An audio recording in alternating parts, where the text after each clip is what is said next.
আজকের ভিডিওতে আমরা দেখব পেন টুল কিভাবে ইউজ করতে হয়। পেন টুল ইউজ করার জন্য সবাইকে একটা কথা বলে রাখি, অবশ্যই যারা ফটোশপে একেবারে বিগিনার তাদের কিন্তু দেখবেন যে প্রবলেমটা প্রথম দিক দিয়ে হবে সেটা হচ্ছে আপনি যখন যে টুলের কাজ করবেন ওই টুলটা জাস্ট ক্লিক করে রেখে দিবেন। তো এটা একটা সমস্যা। আপনাকে একটা বেস্ট একটা প্র্যাকটিস সবসময় মাথায় রাখতে হবে, সেটা হচ্ছে আপনি যেই কাজটাই করেন না কেন, করার পর অবশ্যই মুভ টুলে ফেরত আসবেন।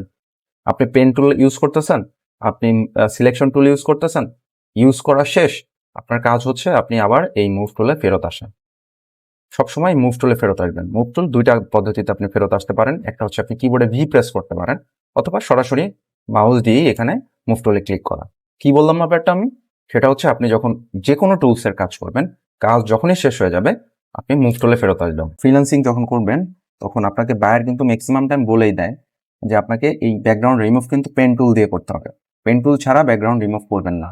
আপনি এগুলা দিয়ে খুব র্যাপিডলি হচ্ছে আপনি রিমুভ করতে পারবেন, বাট এটা কিন্তু পারফেক্ট হয় না, খুব চমৎকারভাবে পারফেক্ট হয় না। পারফেক্টের জন্য হচ্ছে সবচেয়ে ব্যবহার হয় পেন টুল। আপনি তাড়াহুড়ার জন্য, ফাঁকিবাজির জন্য এই টুলগুলো ইউজ করতে পারেন। তবে এইগুলা কেন আসলে, এই টুলগুলা কেন? টুলগুলো আমরা ইউজ করব অন্য জায়গায়, সেটা আমরা কাজ করার সময় দেখবো, যেগুলো মূল সাবজেক্ট না, মূল সাবজেক্টের বাইরে অন্য যেই সাবজেক্টগুলো আছে, সেক্ষেত্রে আমরা এই ধরনের কুইক সিলেকশন টুল দিয়ে ওই জায়গাগুলো আমরা নিয়ে ইউজ করব। বাট আমরা মূল সাবজেক্টগুলো সবসময় পেন টুল দিয়ে ইউজ করব। তো আমরা কিভাবে ইউজ করতে হয়, আমরা একটু জুম করব সাবজেক্টটাকে ধরার জন্য। জুম করলাম, এবার আমি পেন টুলে হচ্ছে ক্লিক করব। পেন টুলের মধ্যে অনেকগুলো সাব টুল আছে, এই সাব টুলগুলো আমার দরকার নাই, আমি জাস্ট মূল টুল যেটা আছে এটার মধ্যেই সবগুলাই আছে। তো শুধু শুধু সবগুলো আলাদা করে শেখার কোনো মানে হয় না। তো আমি পেন টুলে জাস্ট ক্লিক করব। ক্লিক করার পর যেখান থেকে শুরু করব সেটাকে আমি সেখানে ক্লিক করব।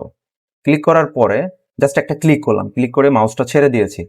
পরে ধরেন আমি এই পর্যন্ত সিলেক্ট করতে চাই, জাস্ট এখানে ক্লিক করব। ক্লিক করার পর মাউসটা কিন্তু ছাড়া যাবে না, মাউসটা কিন্তু আমি ক্লিক করে ধরে রাখছি। আপনি যদি ডানে বামে উপরে নিচে এইভাবে টানাটানি করেন, দেখবেন যে পারফেক্ট একটা শেপ চলে আসছে। এই যে পারফেক্ট শেপটা কিন্তু চলে আসছে। শেপ চলে আসার পর আপনি মাউসটা ছেড়ে দিবেন। তারপরে আপনাকে অল্টার বাটনটা প্রেস করে ধরতে হবে। অল্টার বাটনটা প্রেস করে ধরলে দেখেন এই যে যেই অংশটা আমার এই যে লম্বা যেই অংশটা চলে আসছে, এর মাথার কাছে আমি অল্টার ছেড়ে দিলে দেখেন পেনের মতো অংশ দেখাচ্ছে, আর অল্টার চাপ দিয়ে ধরলে এই অংশটা একটা অ্যারো বাটনের মতো হয়ে যাচ্ছে, অ্যারো চিহ্নের মতো হয়ে যাচ্ছে। এখানে ক্লিক করে, মাউস দিয়ে ক্লিক করে ধরে আমি ঠিক একেবারে জায়গা মতো চলে যাব, ঠিক মিডিল পয়েন্টে চলে যাব। এবার অল্টার বাটনটা আমি ছেড়ে দিব। তারপর আমি চলে আসবো কোথায়, আমি এখন সিলেক্ট করব, ধরেন এই পর্যন্ত। সিলেক্ট করার জন্য এখানে ক্লিক করে ধরে, আমার হাত ছাড়া যাবে না, আমি জাস্ট ডানে বামে উপরে নিচে করলে যেখানে নিলে আমার শেপটা পারফেক্ট হবে সেই অবস্থায় নেয়ার পরে আমি ছেড়ে দিব।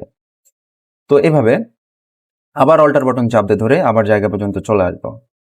ঠিক একইভাবে আমি ধরেন এই পর্যন্ত জায়গাকে সিলেক্ট করতে চাই, ক্লিক করে জাস্ট ক্লিক করে আমি এভাবে এবার ছেড়ে দিব। তারপরে অল্টার বাটন চাপ দিয়ে ধরে আবার মিডিল পয়েন্ট পরিমাণ যাব। তারপর আবার জায়গা মতো আসবো, আমি যেই পর্যন্ত সিলেক্ট করতে যাই সেখানে এসে ক্লিক করে, মাউস কিন্তু ছাড়া যাবে না, আমি এভাবে, হ্যাঁ, এভাবে একটা পারফেক্ট শেপ আসার পর আমি ছেড়ে দিব। অল্টার বাটন চাপ দিয়ে ধরে আবার আমি মিডল পয়েন্টে যাব, সেখান থেকে আবার যে অংশটুকু আমি সিলেক্ট করতে চাই সেই অংশটা ডানে বামে দিয়ে আমি এভাবে সিলেক্ট করে ফেলব। কাজ কিন্তু এখানে খুব অল্প। এবার অল্টার বাটন চাপ দিয়ে ধরে আবার মিডল পয়েন্টে চলে যাব, কাজ শেষ হবে, আমি আবার অল্টার বাটন চাপ দিয়ে ধরে মিডল বাটনে চলে যাব। তো আবার এই পর্যন্ত সিলেক্ট করব। এখানে কি করব, আমরা মাউসটাকে ডানে বামে যদি আমরা কার্ভ করি, ডানে বামে যদি করি তাহলে শেপটা চলে আসবে। এখন দেখেন, তো অল্টার বাটন চাপ দিয়ে ধরে আমি কি করব, আবার 0 পয়েন্টে চলে আসবো, মিডল পয়েন্টে। তো দেখেন এখানে যে অংশটা আছে এই অংশটা কিন্তু পারফেক্টলি হয় না। সেক্ষেত্রে কি করব, সেক্ষেত্রে যদি এই যে শেপটা আছে শেপটাকে যদি উপরে নিচে পারফেক্টলি মিশাইতে চাই, সেক্ষেত্রে আমাকে কন্ট্রোল বাটন প্রেস করে ধরতে হবে। কন্ট্রোল বাটন প্রেস করে ধরলে আমি যদি দেখেন এটাকে যদি টানাটানি করি তাহলে এটা কিন্তু উপরে নিচে হচ্ছে। তো আমি এবার পারফেক্ট পজিশনে বসাই দিলাম, এবার ছেড়ে দিলাম কন্ট্রোল, যাক হয়ে গেল এটা। তো তারপরে আমি সিলেক্ট করব, ধরেন এই পর্যন্ত। তো সিলেক্ট করার জন্য কি করতে হবে, আমি এই যে ঠিক আগের মতো করেই এই এত দূর দিলে আমাদের পারফেক্ট শেপটা নিচ্ছে না, তো আমি কন্ট্রোল জেড দিব, আগের অবস্থায় ফিরে যাব। এই পর্যন্ত আগে সিলেক্ট করে নেই, হ্যাঁ এই পর্যন্ত আগে সিলেক্ট করলাম। ঠিক একইভাবে অল্টার বাটন প্রেস করে ধরে আবার মিডল পজিশনে চলে আসলাম, তারপরে চলে আসলাম এই বরাবর, আমার শেপটা পারফেক্টলি হচ্ছে। আবার অল্টার বাটন চাপ দিয়ে ধরে আমি মিডল পয়েন্টে ফেরত যাব, তারপরে আমি এটাকে এই পর্যন্ত সিলেক্ট করতে চাইলে আমি এটা ক্লিক করে জাস্ট ডানে বামে উপরে নিচে মুভ করলে আমার জায়গা মতো ফেরত আসবে। Okay fine. তারপর আমরা কি করব, জাস্ট এই অংশটা, যেহেতু এটা ব্যাকগ্রাউন্ডের বাইরে আমার মূল সাবজেক্টের, তাই এখানে আমি এভাবে সিলেক্ট করে চলে আসবো। এবার এখান থেকে আবার শুরু হবে। তো আমি পুরো অংশটা সিলেক্ট করতে চাই, এর জন্য আমাকে ব্যাস।